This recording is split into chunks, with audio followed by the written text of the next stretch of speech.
Good morning आपको। एक प्रसामान्य 12 वर्ष की आयु के बच्चे में सबसे अधिक होना संभव है।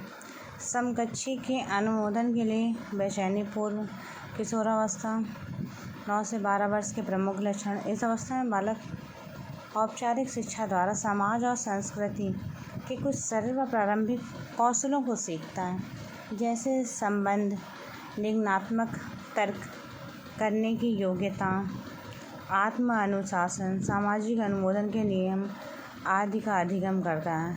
अधिगम का मतलब होता है सीखना, लर्निंग।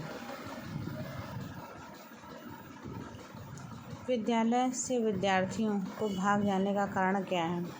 विद्यालय द्वारा विद्यार्थी द्वारा विद्यालय से भागने की प्रवृत्ति के मुख्य कारण निम्नलिखित हैं।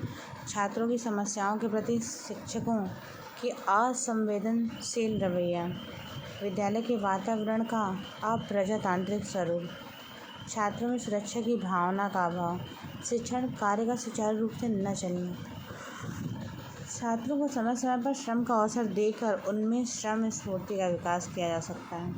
इसलिए आजकल विद्यालयों में NSS, NCC, खेलकूद जैसे कोर्स विद्यालय के पाठ्यक्रम में लाए गए हैं। बाल विकास की परिभाषा का अध्ययन क्षेत्र है। किसी बच्चे के संज्ञानात्मक, सामाजिक, दूसरे सामर्थ्यों के क्रमिक विकास के लिए उत्तरदायी होगा। बाल विकास मनुष्य के जन्म से लेकर किशोरावस्था के अंत तक उनमें होने वाले जैविक और मनोवैज्ञानिक परिवर्तनों को कहते हैं। जब वे धीरे धीरे निर्भरता से और अधिक स्वायत्तता की ओर बढ़ते हैं, अर्थात किसी बच्चे में संज्ञानात्मक, सामाजिक तथा नैतिकता के क्रमिक विकास को बाल विकास कहा जाता है, जो एक दूसरे के क्रमिक विकास के लिए उत्तरदायी हैं। प्राथमिक शिक्षा के लिए बाल मनोविज्ञान का ज्ञान आवश्यक है। शिक्षक को बाल मनोविज्ञान का ज्ञान होना अति आवश्यक है, क्योंकि इसके द्वारा शिक्षक बालक के व्यवहार को आसानी से समझ सकता तथा अपना शिक्षण कार्य सुचारू रूप से चला सकता है। राधा कुमुद मुखर्जी ने लिखा है कि मूल समाज द्वारा मान्यता प्राप्त इच्छाएं एवं लक्ष्य हैं, जिनका अंतरीकरण सीखने या समाजीकरण की प्रक्रिया के माध्यम से होता है और जो बाद में व्यक्तिनिष्ठ मान या अभिलाषाएं बन जाती हैं, अर्थात मानवीय मूल्यों का पीढ़ी दर पीढ़ी अंगीकरण, और इसी प्रकार उनका विकास भी पीढ़ी दर पीढ़ी होता है। अपने विद्यार्थियों को समझने के लिए शिक्षक में क्या अच्छी जानकारी होनी चाहिए? अपने विद्यार्थियों को समझने के लिए शिक्षक में निम्न गुण होने चाहिए: बाल मनोविज्ञान की समझ, बच्चों की बुद्धि स्तर की समझ, बच्चों की अभिवृत्ति की समझ, बच्चों की समस्याओं के बारे में समझ। बाल्यावस्था में बच्चे अपने समकक्षी वर्ग के सक्रिय सदस्य होते हैं। इस समय बालक अपने अधिक से अधिक समय दूसरे बालकों के साथ व्यतीत करता है, और रॉस ने इसे और अधिक स्पष्ट करते हुए कहा है कि बालक प्रायः अनिवार्य रूप से किसी न किसी समूह का सदस्य बन जाता है।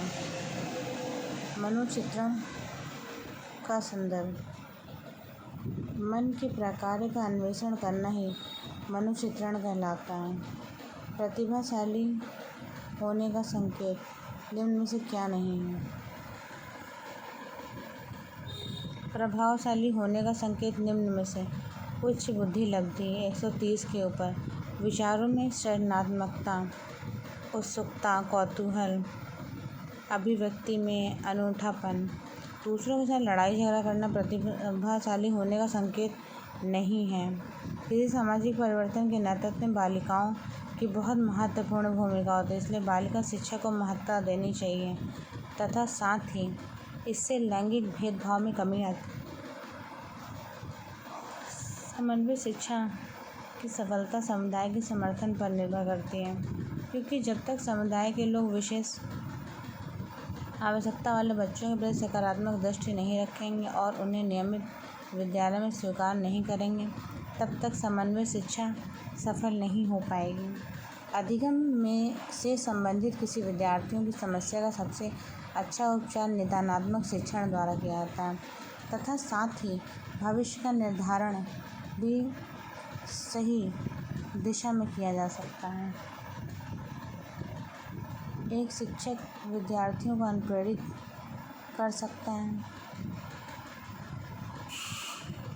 एक शिक्षक विद्यार्थी सही मार्ग में उपलब्ध कराकर अधिगम के लिए अनुप्रेरित कर सकता है, अर्थात विद्यार्थियों द्वारा किए अधिगम कार्य के परिणामों और दुष्परिणामों के बारे में बताकर उनको अनुप्रेरित किया जा सकता है।